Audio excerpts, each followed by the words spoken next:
विपक्ष की मीटिंग खत्म होते ही मायावती ने कर दिया बहुत बड़ा ऐलान। पटना से दिल्ली तक मच गया हड़कंप। 24 घंटे के अंदर ही शीशे की तरह बिखर गया विपक्ष। नीतीश कुमार खुद मोदी के साथ मिलकर लड़ेंगे चुनाव। बीएसपी को नजरअंदाज करना विपक्ष को पड़ा भारी। इंडिया से भी ज्यादा ताकतवर है मायावती का प्लान। 18 जुलाई को एक तरफ पीएम मोदी दिल्ली में 38 संगठनों के साथ बैठक कर रहे थे, दूसरी तरफ कांग्रेस सहित 26 विपक्षी पार्टियां बेंगलोर में बैठक कर रही थी। लेकिन उस दौरान मायावती कहां थी और क्या कर रही थी, जानते हैं आप? 80 लोकसभा सीट वाले जिस यूपी की मायावती 4 बार मुख्यमंत्री रह चुकी है, उन्हें विपक्ष की बैठक में नहीं बुलाया गया। अखिलेश यादव विपक्ष की बैठक में शामिल तो हुए, लेकिन उन्हें बोलने तक का मौका नहीं दिया गया। 18 जुलाई के बाद से सबसे बड़ा सवाल था कि आखिर मायावती किधर जाने वाली है, मोदी के साथ या फिर विपक्ष के नए संगठन इंडिया के साथ। करीब 48 घंटे के बाद मायावती लौटी हैं और ऐसा ऐलान कर दिया है जिसे सुनकर पूरे विपक्ष में खलबली मच गई है। मायावती ने जो ऐलान किया है, यूपी की 80 लोकसभा सीटें जीतने का ख्वाब देखने वाला विपक्ष भी अब रोने लगा है। मायावती ने क्या ऐलान किया है, उससे पहले नीतीश कुमार ने क्या कांड कर दिया, उसे जान लीजिए। सूत्रों का दावा है कि अगले 24 घंटे के अंदर नीतीश कुमार दिल्ली में मोदी शाह से मिलने वाले हैं। इस मीटिंग में क्या होगा किसी को कुछ पता नहीं है, लेकिन इंडिया संगठन में शामिल सभी दलों में खलबली मच गई है। सबसे पहले आपको बताते हैं कि आखिर नीतीश कुमार संगठन से क्यों नाराज हैं। बेंगलुरु में मंगलवार को विपक्षी दलों की दूसरी सबसे बड़ी बैठक हुई। इसमें कई अहम फैसले लिए गए, लेकिन बैठक के ज्वाइंट प्रेस कॉन्फ्रेंस में बिहार के CM Nitish Kumar, deputy CM Tejashwi Yadav और रजत सुप्रीमो लालू प्रसाद यादव नहीं दिखे।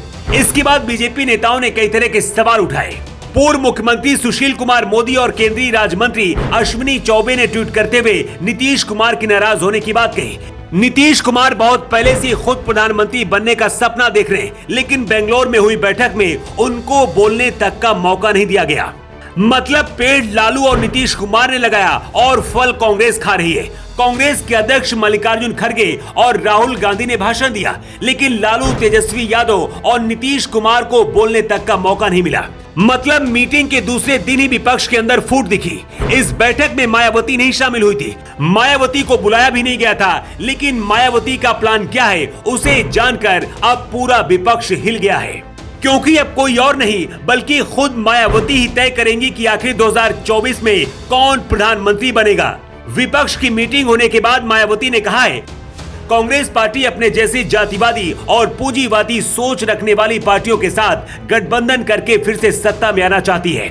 यही कारण है कि बीएसपी ने इनसे दूरी बनाई। मायावती ने कहा कि हम अकेले चुनाव लड़ेंगे, हम राजस्थान, मध्य प्रदेश, छत्तीसगढ़, तेलंगाना में अपने दम पर चुनाव लड़ेंगे और हरियाणा, पंजाब और दूसरे राज्यों में हम राज्यों के क्षेत्रीय दलों के साथ चुनाव लड़ सकते हैं। मायावती की इस ऐलान के बाद से पूरा विपक्ष सदमे में चला गया है। लेकिन सबसे बड़ा सवाल यह है कि क्या मायावती के बिना विपक्ष मोदी को हरा सकता है? विपक्ष की बैठक में ना तो चंद्रशेखर रावण को बुलाया गया और ना ही मायावती को बुलाया गया। ये दोनों ही दलितों के बड़े नेता हैं। तो क्या विपक्ष दलितों के बिना ही अपनी लड़ाई लड़ना चाहता है, या फिर विपक्ष के सभी नेताओं को लगता है कि देश के दलित उनके किसी काम के नहीं है? बीजेपी को सवर्णों की पार्टी कहा जाता है। बीजेपी के साथ बहुत पहले से ही सवर्ण जुड़े हुए हैं और अभी भी सवर्णों का 90% वोट बीजेपी को ही जाता है। अगर 2024 के चुनाव में मायावती ने बीजेपी को समर्थन कर दिया और देश का पूरा दलित मोदी के साथ मायावती के ऐलान के बाद जुड़ गया, तो 2024 में मायावती किंग मेकर बन जाएंगी।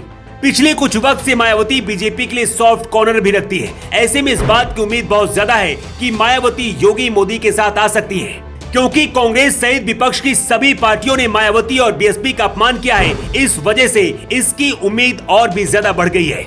लेकिन आपको क्या लगता है, आखिर विपक्ष ने मायावती को नजरअंदाज क्यों किया?